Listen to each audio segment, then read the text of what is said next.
Welcome to Vet Zone, where passion for animals, science, and medicine lives. I positively predict value with prevalence. It has been 15 minutes. 15 long minutes. You look at the two blue lines that have formed in your point of care test.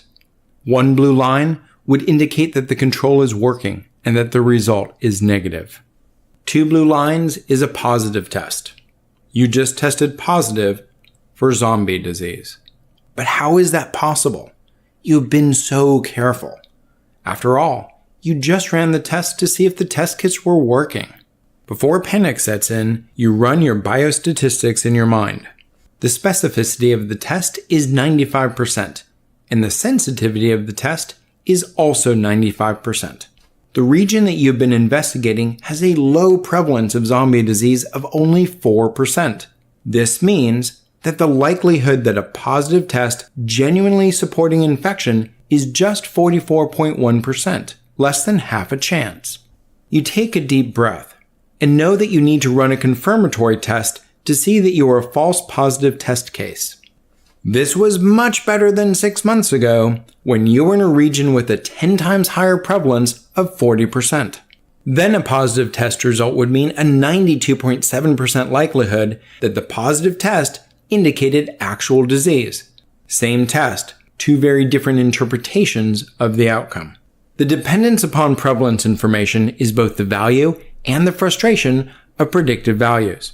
Prevalence is the number of diseased individuals divided by the entire population at a point in time. It doesn't take into account individual lifestyle risks such as being bit by a zombie. And more frustrating than zombies is that in small animal medicine, we rarely have prevalence data to use. How to read predictive values. In theory, if you have 100 positive tests, but only 98 of them have disease, then the test has a positive predictive value of 98%. Looking at this from the other way around, if your patient has a positive result, then there's a 98% chance that the test is correct. If you have 100 negative test results, but 10 of them have disease, then the test has a negative predictive value of 90%.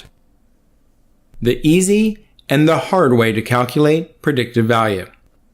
Predictive values help answer real-world questions, such as, does this test really mean that I have zombie disease? To do this, the data must include real-world prevalence data. Either the prevalence is incorporated into the original data set, or it is provided as a separate number.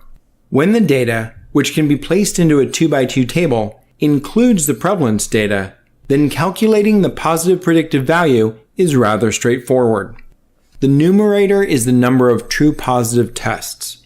The denominator is all positive tests, both true positives and false positives.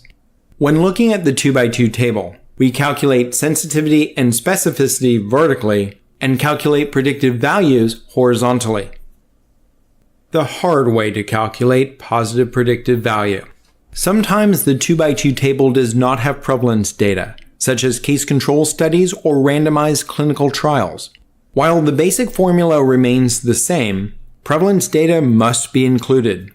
The true positive can be calculated by multiplying sensitivity with prevalence. The false positive is 1 minus specificity times 1 minus prevalence. The negative predictive value has a similar derivation. You can find this formula on myvetzone.com.